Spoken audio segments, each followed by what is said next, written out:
Hello students, জ্ঞানজ্যোতি coaching সেন্টারের পক্ষ থেকে তোমাদের সকলকে জানাই আরো একবার স্বাগত। তো স্টুডেন্টস, আজকের ক্লাসে আমরা যে বিষয় নিয়ে আলোচনা করব তা হলো অহিংসা কি নিয়ে। ঠিক আছে, গান্ধীজির একটি অন্যতম মতাদর্শ অহিংসা কি নিয়ে আজকের ক্লাসে আমরা আলোচনা করব।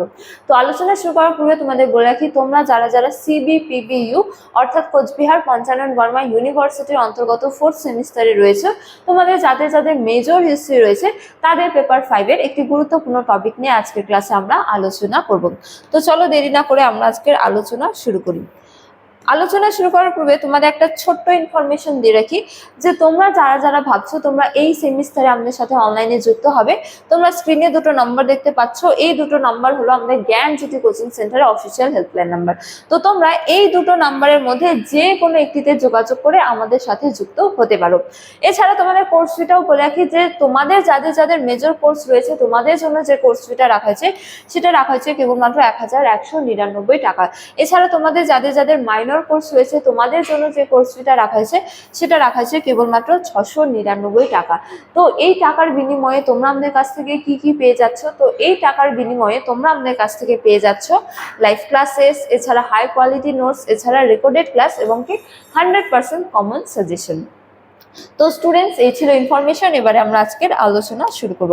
তো দেখো, অহিংসা নীতি নিয়ে বলা হয়েছে যে অহিংসা কি। ঠিক আছে, তো দেখো এক্ষেত্রে বলা হয়েছে যে গান্ধীজির অহিংসা কেবল শারীরিক আঘাত বা রক্তপাত থেকে বিরত থাকাই নয়। ঠিক আছে, গান্ধীজি অহিংসা বলতে কেবলমাত্র শারীরিক আঘাতকে বোঝাননি, তার পাশাপাশি বরং এটি একটি ব্যাপক নৈতিক ও আধ্যাত্মিক ধারণা বলে বিবেচনা করেছেন। ঠিক আছে, তো গান্ধীজি বলেন যে অহিংসা কেবলমাত্র শারীরিক আঘাতই নয়, তার পাশাপাশি এটি একটি ব্যাপক নৈতিক এবং কি আধ্যাত্মিক ধারণা। ঠিক আছে, তো দেখো বলা হয়েছে যে এর অর্থ হলো চিন্তা, কথা ও কাজের মাধ্যমে কোনো জীব বা প্রাণীর প্রতি বিদ্বেষ, ঘৃণা বা ক্ষতির ইচ্ছা পোষণ না করা। ঠিক আছে, তো গান্ধীজির এই অহিংসা নীতি কেবলমাত্র শারীরিক আঘাতের মধ্যেই সীমাবদ্ধ নয়, বা অহিংসা নীতি বলতে তিনি কেবলমাত্র শারীরিক আঘাতকে বিবেচনা করেনি। ঠিক আছে, তো গান্ধীজির এই অহিংসা নীতি বলতে বোঝানো হয়েছে যে শারীরিক আঘাতের পাশাপাশি, ঠিক আছে, চিন্তা, কথা বা কাজের মাধ্যমে, ঠিক আছে, চিন্তার মাধ্যমে, কাজের মাধ্যমে কোন নির্দিষ্ট কাজ করে বা হচ্ছে যে কথার মাধ্যমে কোনো জীব বা প্রাণীকে আঘাত না করা। ঠিক আছে, বা ঘৃণা না করা বা বিদ্বেষ না করা। ঠিক আছে, তো এটাই হলো তার কি অহিংসা নীতি। ঠিক আছে, তো দেখো বলা হয়েছে যে গান্ধীজি মনে করতেন যে প্রতিটি জীবের মধ্যে ঈশ্বরের অংশ বিদ্যমান। ঠিক আছে, এবং তাই কারো প্রতি হিংসা প্রদর্শন প্রকারান্তরে সেই ঐশ্বরিক সত্তার প্রতি অসম্মান জানানো।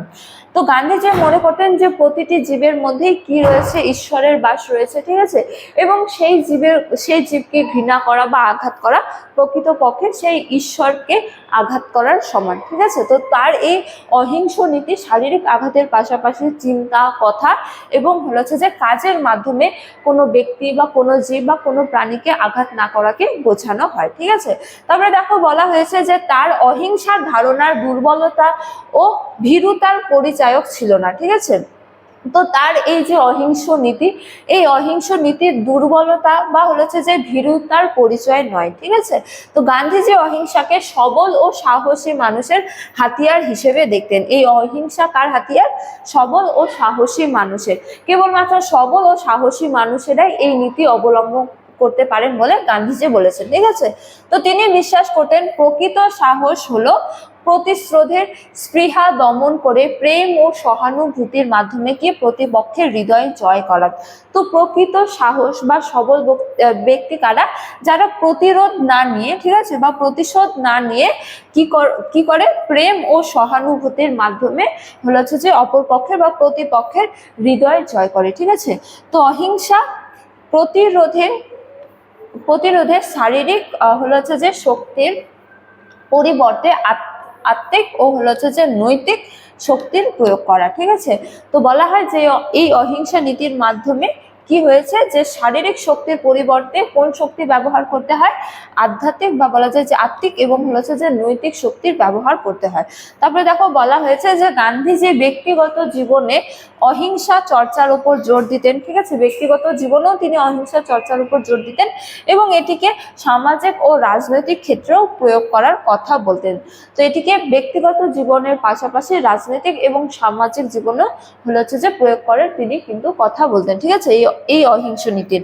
তো তিনি মনে করতেন অহিংসার নীতির অনুসরণ করে অন্যায় ও অত্যাচারের বিরুদ্ধে কার্যকর প্রতিরোধ গড়ে তোলা সম্ভব। তো এই অহিংস নীতির মাধ্যমে অন্যায়ের বিরুদ্ধে এবং অত্যাচারের বিরুদ্ধেও হচ্ছে যে প্রতিরোধ নেওয়া সম্ভব বা প্রতিরোধ গড়ে তোলা সম্ভব।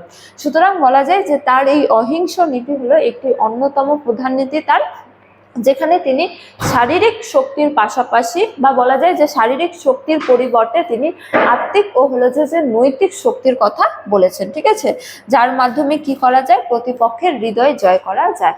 তো স্টুডেন্টস, এই ছিল আজকের আলোচনার বিষয় অহিংসা নীতি নিয়ে। আজকের আলোচনার ক্লাস এতটাই। তোমাদের সাথে দেখা হবে পরবর্তী ক্লাসে। ততক্ষণ তোমরা সকলেই ভালো থাকো, সুস্থ থাকো। Thank you.